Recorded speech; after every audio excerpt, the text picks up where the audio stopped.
കാശുറപ്പൊന്നുമില്ല.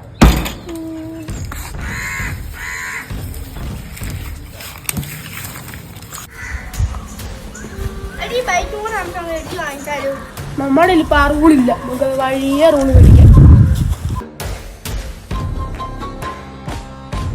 എടാ ഈ ആരും തൊട്ടാ മണപ്പുറം വരെ എഴുതിക്കോ.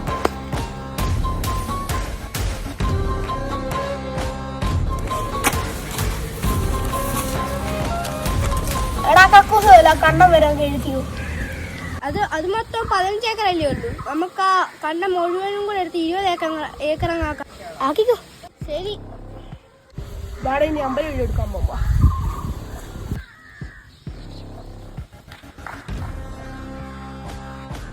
എല്ലാവരും ഇറങ്ങിക്കോ, തൊഴുത മതി. ഇതോട്ട് ഞങ്ങളുടെ സ്ഥലം ഇത്. വേഗം ഇറങ്ങിക്കോ, പെട്ടെന്ന് ഇറങ്ങിക്കോ.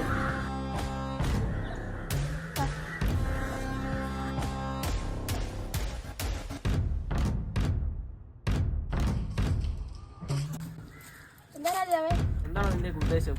ഞങ്ങളുടെ പഴയ രാജാവ് നമുക്ക് വേണ്ടി എഴുതി വെച്ച് നിയമം. പഴയ രാജാവൊക്കെ ചത്തു മണ്ണടിക്കും. ഇത് പുതിയ രാജാവ്. ഞാൻ പറയുന്നത് നിയമം. ഞാൻ ഭരിക്കുന്ന കാലത്തോളം ഇവിടെ എല്ലാവർക്കും തുല്യ നിയമം. എന്നാ നിന്റെയൊക്കെ പഴയ രാജാവിന്റെ നിയമം. വഖഫ് നിയമ ഭേദഗതി ബില്ലിന് രാഷ്ട്രപതിയുടെ അംഗീകാരം. രാഷ്ട്രപതി ദ്രൗപദി മുർമു ഒപ്പുവെച്ചതോടെ ബില്ല് നിയമമായി.